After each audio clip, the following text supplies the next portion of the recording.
Welcome to Growth Masters, where we crack the code on driving and accelerating B2B revenue growth. I'm Sankar Sundaresan, the founder and CEO of Skygenie, and I'm thrilled to be your host on this journey. Each episode, we sit down with industry titans, revenue superstars, and C-level executives to dive deep into how they mastered the art and science of revenue acceleration. Buckle up as we learn about their battle-tested strategies, playbooks and tools, and uncover the secrets to building high-performing revenue teams capable of driving and accelerating growth across all economic environments. Welcome to Growth Masters. Our guest today is John Turner, affectionately known as JT to folks who know him. JT is a multi-time CRO and the author of the highly acclaimed book, Authentic Sales Leadership. JT is a seasoned sales leader, executive, and coach with decades of in-the-trenches experience. From carrying a sales bag to sitting at the CEO's table, JT has led teams through high-growth, high-change environments, built scalable sales programs, and created cultures where people compete, grow, and win together. JT has held senior revenue leadership roles at Google, TriNet, Certinia, Red Canary, Symantec, Gartner, and other companies. In his new book, JT brings together nuggets from his 30-plus years leading some of the best sales teams and learning from some of the best sales leaders. Authentic Sales Leadership is powerful, honest, and filled with ready-to-apply pearls of wisdom, designed for leaders building teams that win the right way. JT, welcome to Growth Masters. Thank you, Sankar. I'm thrilled to be on here and looking forward to our conversation today. Thank you, JT. Now, I really enjoyed reading Authentic Sales Leadership. It gave me almost a Forrest Gump-like first-person account of your rich experiences over the years and is filled with practical advice for revenue leaders. I'm just curious, what motivated you to write the book? Yeah, when I started early in my career, there were books written by operators and practitioners in business, and they really resonated with me. There was one book way back in the day written by Jeffrey Fox called How to Be a CEO. There was High Output Management by Andy Grove, and other books that were written by actual executives who did the job. And when I was early in my career, their hard-hitting advice was really applicable. It was real. It was actionable. And a lot of that advice really had a big impact on me. So, early in my career, getting that type of advice, getting that type of feedback are things that help form me as an executive and as a business person.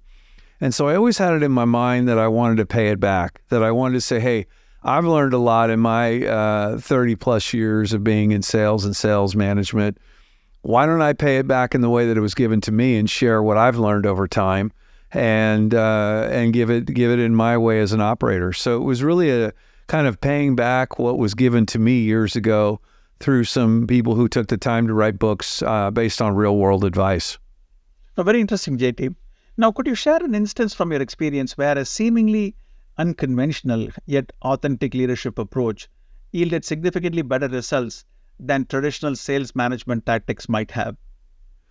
Oh my gosh, there's so many examples of it. And, one of the things I think that really hit this home was my time at Google X. And I talk about this in the book, that I'd really been trained to be a certain way as an executive. You really weren't supposed to kind of show who you are and necessarily bring your authentic self. And I think at Google, it really showed me how authenticity, how thinking things differently really can be an effective way of selling. And so one of the things that I think really connected my organization and connected people was through connecting through their families, which is funny enough. So X has this thing called Bring Your Parents to School Day, or Bring Your Parents to Work Day. And so we brought a bunch of the team. They brought parents, loved ones. I brought my aunt and uncle, and we showed them what we were working on. And we actually conducted a board meeting with a bunch of the parents. Some of them were taking notes. They were asking questions. And it really connected kind of the families and the people to the work we were doing. And when I fast forwarded to the organization a few years later during COVID, I had over 100 people in the organization, and we did the same thing via Zoom. We had over 50 family members that joined a conference call on Zoom from around the world to learn about what their children, their kids, their family members that were on my team were doing. We gave an overview of the business. We did reward and recognition. We did things. And so you'd say, well, how did that drive the business? It connected the organization and my people to what we were doing and to the mission and the support. And I think it's one of the reasons why we made 16 quarters in a row, because there was such a connection, a cultural connection to what we were doing, and a realization that you had to bring your whole self to work. It's not something that I would have ever thought of as a sales leader and trying to raise productivity and try to create a team that wins. But it was one of those small elements that you wouldn't normally know. And I write that about the book, like connecting to people and their families and their whole self, I think is the way you're going to get the best out of people. Got it. Now, building a real aligned sales program, JT, is a core theme of the book. But beyond the structure and rhythm, what are some of the less obvious but crucial elements that contribute to this alignment, particularly in navigating the complexities of today's market? Yeah, that's a good one, because there's a lot of things in the book that, and you're right, one of the key things is alignment and cross-functional alignment. I mean, it goes all the way from your attitude as an executive. If I have an attitude that says, hey, I want to win and I want it to be about me and I want it to be at the expense of my peers at the table, I talk about that kind of exposing yourself as an amateur. You want everybody to be successful at your table, and it starts with that mindset. And then it kind of goes into, how do I build a plan? One of the things that isn't obvious is I often go to companies and I advise companies, there's multiple targets, there's multiple numbers. I have a section in the book, pick one number. That's the one we're going to go for, and be very clear about it. I want there to be no confusion around the task. Then when you build your plan, and I talk about the victory plan, which from our days together at TriNet, when we build a victory plan, which is really our one-page business plan of how we're going to achieve our targets, it's cross-functional. So I bring marketing in, I bring HR, I bring finance, I bring product, and make sure that I have their input and their support for the plan, because you can't do it by yourself. Then what I like to do is I like to create cross-functional teams, all the way from the product triangle or the revenue triangle that brings product, revenue, and marketing together as one team, to, hunting as a pack. I talk about the pack mentality, where you never go after a deal by yourself. You always do it as a cross-functional team to get out in the market to win. So I think you're right. I mean, there's a lot of things, from all the way from the mentality to the psychology of being an executive and how you lead your organization, to how you set your goals, to how you execute upon them, and to how you engage cross functions to be successful in the market. It goes across the board. Right.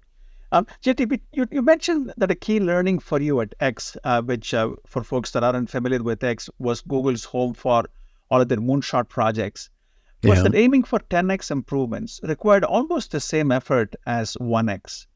Now, what can startup teams that are traditionally, trying to disrupt incumbents with at least a 10X advantage learn from your experiences at X? Yeah, it's such a good one. And I learned this at X because, the philosophy is it's just as hard to do a 1X, solve a 1X problem as it is a 10X problem if you're really taking something on. And they want you to have 10X thinking. And so what was fun was Astro Teller, who's the captain of Moonshots and the leader of X, he did a roundtable with us and he said, hey, what would 10X apply in a sales organization? Because I was really the first enterprise sales leader brought into X, which was kind of fun. As I like to say, I probably reduced the IQ of the building by 5 points by joining it, because there were so many smart people there. But it was a great question. And my team and I really thought about, what would 10X thinking be in sales? And how could you do something 10X? And we were thinking about, well, typically you want $1 million of productivity from a SaaS sales rep, at least $1 million plus. What if we were to do 10 million? What if we were doing 100 million? Could you have one rep do that much business? And we were jamming on that, as I like to say, of like, how could you do that? And we were thinking about, how could you use automation? How could you use, and this was before AI really kind of got rolling. Right. How could you use automations? How could you use process? How could you use other things that would make a rep wildly productive and really drive extraordinary results. And we didn't get to that 10x, but we were 2 to 3 times the average productivity of an average sales rep because of a lot of the things that we did. And I'd say for a startup, like, think big, think 10x thinking. What are the big problems you're solving? What does the future look like? Put it on a piece of paper, work on it, and don't hold yourself back, because I know you can kind of get, hey, I got this thing that I got to do right now. But I think having that 10x thinking of what would be the wild things that we would do that would be kind of out of the box, out of the normal, that would be a bit outside of convention, that could create something much bigger than what we had dreamed it to be. Got it. JT, in the book you talk about, and as you referenced earlier in this conversation, you talk about the revenue triangle of product, marketing, and sales, right? Now, I fondly recall the days when I used to be your product counterpart at TriNet. I remember. Now, what leading indicators do you typically use to foster this important alignment between these 3 functions? Yeah, it's a good one, because, it goes all the way from how you set a plan. And this is something I really kind of crystallized. I always had a sense, and when you and I worked together at TriNet, I really did want a close partnership with product and with marketing, with sales, because I think it's how you come together on behalf of your prospects, customers, and partners to really rally together of how you're going to align. And I've seen organizations where sales points at product and says, you're not building the right things. Product says, hey, you're not selling what we built, and you get into all this stuff.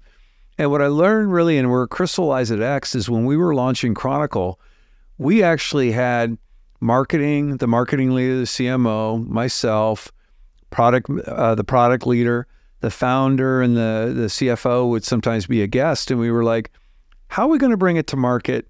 How are we going to price it? How are we going to package it? And we all made contributions to how we launched the product and how we went to market. And it was dynamite, because when we went out, we had 4 key plays. We knew what the plays were. We knew how we wanted to price it. It was an innovative pricing model. And I think it was all created because we jammed together as a team and worked together as a team. So the leading indicator starts all the way from how do you build your product plan and how do you go to market, and making sure those 3 are aligned. Right. Once you've done that, and if you haven't done it, then another place is a leading indicator is really around the ICP, the ideal customer profile. Right. I see all the time disconnects on, well, product thinks it should be one thing. Sales should think it'd be another thing. Marketing says another thing. And so now you get people chasing all kinds of different opportunities that aren't your highest priority and best opportunities. And I find this companies all the time. And one previous company I was at, you asked them what the ICP was, and they all gave different answers. And so what was happening? Well, conversion rates were terrible. I mean, 80% of stuff was going to close loss, because they were all chasing deals that weren't going to be a high priority. So another thing is really rallying around the ICP, and really how is that working? I'd say the last thing, which is a bit of a lagging, but I think it can be a leading indicator, is what is going on with your pipeline as far as what prospects are asking for. What are the product features that they're asking for? Now, some of that can have a impact on immediate close deals, but it also can inform the roadmap. If you have a good relationship and a good triangle where, hey, we're getting a lot of requests for this feature or this capability in the product, yeah, we want to win the deals today, but maybe there's something that says in the roadmap, hey, there's an opportunity here to add to our roadmap, to make changes to our roadmap, because this is what we're hearing in the market. So I think there's a lot of things that can be leading indicators if you have this type of triangle, and it really forms the agenda for the weekly or the regular meetings that you do have among those groups. Yeah, very good perspective, JT. And then again, a lot of the challenges that we hear from Skygenie customers also revolve around some of the same themes, right? Validating whether the actual customer profile mirrors the ICP, and especially, consolidating and converging on a shared definition of who should we go after next, as opposed to having differing answers to the same question across different teams within the organization. So very good perspective, JT. Sankar, it's a good one because it's one of the reasons why I like what SkyGenie's built and how you're going to market, because one of the biggest things is data. Like, okay, is there one source of data? That's often a problem because marketing has its data, product has its data, sale has its data, and we all bring our different data to the table, so now we're getting in an argument. Having a single source of truth, but then also using the analytics and the AI and what you're and the machine learning that you're applying to the data to say, okay, where are those shots where we win? Where are the ones where we lose?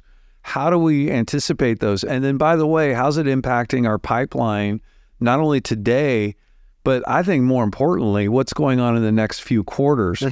Because I see a lot of CROs get in trouble, and I talk about this in the book, where we're under so much pressure, we think quarter to quarter, but really you ought to be thinking about what's the second half pipeline look like. Like there are CROs right now in calendar year businesses, they've probably already missed their second half today.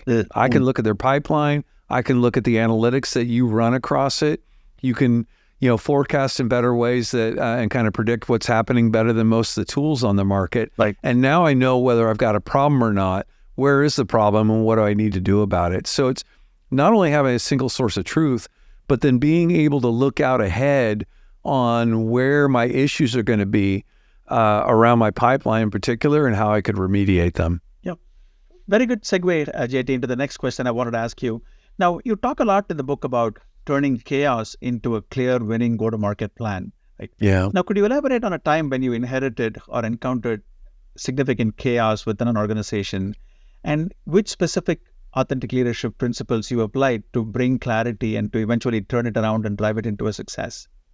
Yeah, I guess the question is, when have I not run into that? As I like to say, my phone only rings when there's a mess or when something's not working or when there's a problem. And so I guess almost always there is a problem. And I talk about this in the book about getting below the surface of what problems are. I think authentic leadership, one of the tenets of it to me is curiosity, not having all the answers, not knowing everything. Truth is in the field. So I'd say one of the things that I do uniquely is I bring a curiosity, I bring an open-mindedness. I want to understand what the issues are. And as I say, I want to get to source data. I want to know to the source of our data what is going on. Now, I don't have to do that all the time, and I have teams of people who typically do that. But when I'm trying to get to the bottom of a situation, there's always issues below the tip of the iceberg that if you just look at the tip, you're like, well, hey, I'll solve this issue. And a lot of leaders do this. A lot of executives do this, but they miss all the root cause problems. Only way I know how to do that is to get the source data and to learn. So I guess the principle is have an open mind, be curious, be humble, go and want to know what the data is. And there's a lot of execs who don't want to get into the source data, who want high level summaries. And I totally get it. But when you're trying to turn something around or get it straightened out, you got to get to the bottom of things, because I can't tell you how many times, Sankar, I've gone into things. It looks like it's one problem. And then when I dig into the real root cause of what's going on, it's something completely different that needs to be solved. So it's a big difference, I think, and it's something I encourage executives to do. And I love learning about businesses and what makes them tick. And that's the Rubik's Cube to me, is there's always a solution, but you got to have an open mind, a framework, and a willingness to be curious to get into the bottom of it. Right. Now, I know that you've applied the Victory Plan framework, JT, very successfully across several organizations of varying sizes. Now, could you delve deeper into one key component of this framework that you believe is most often overlooked or misunderstood, and how mastering it can be a game changer? This is a great one, and I talk about this in the book. I tell a story about, his name's Eric Linsky. He was a frontline sales manager when I was at TriNet. And I had a Victory Plan session that we were leading, and we had, 20, 30 managers in the room. And we were talking about the Victory Plan. It's got 4 key areas around business results, customer satisfaction, employee engagement, and operational excellence. And then we set goals in those areas. one of the questions that I asked the team was, which one of the four is most important?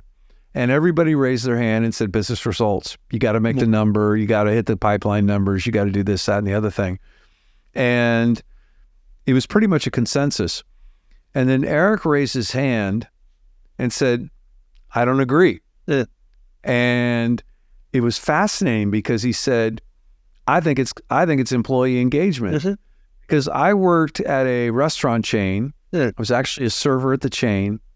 And it was one of the most highest producing, best, restaurant chains in the area. And they were maniacally focused on their people. Yeah. They wanted their people to be treated well. They wanted them to feel engaged. They wanted them to really feel like they were happy, engaged, and successful in this restaurant chain. And it was a big part. And their philosophy was, if they had employees and servers who were happy, who were bought in, Yep. who were, engaged in what they were doing, the customers would be served better. Yep. They'd have a better customer experience. So their belief was around employee engagement. So he said, I think it's employee engagement. Yep. If we have people that understand how to get an A, how to be successful, how they're going to be rewarded, and what their growth opportunities are, Mm-hmm. and we give them everything we need, everything else is going to take care of itself. Right. And it was fascinating, Sankar, because the whole team turned on a dime and said they went from 29-1 Right. to 30-0, saying, you're right, it's employee engagement. And I think that's what we did at TriNet, Right. that allowed us to win or be selected as one of the top 50 sales forces to sell for Yeah. in American business by Selling Power Magazine, Right. was employee engagement. So it gets overlooked. Yeah. People want to look at the results. I come from a culture and a people standpoint, and that's kind of been my calling card, and any success I've had is because of that. Perfect. Now, looking ahead, JT, what are some of the biggest shifts or challenges you anticipate AI driving in the sales landscape? And how should sales teams think about applying the principles of authentic sales leadership to navigate these shifts? Yeah, this is a good one because there's a lot going on, obviously, with AI. That's kind of a obvious statement. But I think there's a couple things. One, it can allow salespeople to be much more efficient, much more effective. Mm-hmm. But it can also be a complete distraction and useless. And I'll give you a couple examples. One, I see a lot of stuff coming through that's clearly been created by AI, whether it's marketing materials, sales pitches, follow-ups, whatever it might be, messaging. And it's just not useful. It's like all been created. It's more stuff I got to read through. It's more stuff I got to look for. I got to look through. And kind of the thinking aspect has been a bit missed. And so I see this thing where people, particularly earlier in their career, are relying on it, and I'm seeing what's coming out of it. And I'm like, it's not connected to reality, and doesn't have that personal touch. So I think there's an opportunity for salespeople to become smarter, to become more efficient, to become more effective. I think it's an opportunity for founders and product managers and product marketers to really get the playbook right, and then to validate the playbook. I think there's amazing opportunities there. Right. But it's going to require thinking. Like, I don't think AI is going to ever replace a salesperson. I'm just going to say it. Right. I don't think they're going to report, hey, I can replace all your SDRs. I don't think so. I think there's going to be a human element that has to keep an eye on what's going on and add that human intelligence to it. And look, there might be a day where it will be able to replace. I don't know. But what I can see today and in how I use AI, which is extensively, is I have to add my flavor, my style, my touch, my human element to what the recommendations, the outputs, what's going on. So it's incredibly powerful. It's great for a lot of things. Right. On the other hand, I think you have to have the thinking, reasoning, and understanding of how to add a human element to it, because you're selling to people who are human beings for the most part. AI robots, I don't think, are buying things. Right. There's still a person on the other end, so there has to be a human element to it. Right. And that reminds me of a statement or a theme that you have in the book, which is people buy an emotion, but justify with data. I think that really connects it back to that theme. JD, it's been fantastic chatting with you, spending the last 25 minutes chatting with you, learning more about your fantastic experiences over the years that you've captured so eloquently in the book. We'll include a link to where people can buy the book in the description for this podcast episode. And I want to really thank you very much for taking the time to share your pearls of wisdom with our audience. Sankar, it was a pleasure, and I've been looking forward to this. We've known each other for years. We've been friends. I've watched all the way from your days at TriNet to now at SkyGenie, watch you build and grow this beautiful company. And I've been looking forward to talking about a topic I think you and I both enjoy talking with a friend who I really respect and admire. So thank you for that, Sankar. Thank you, JT.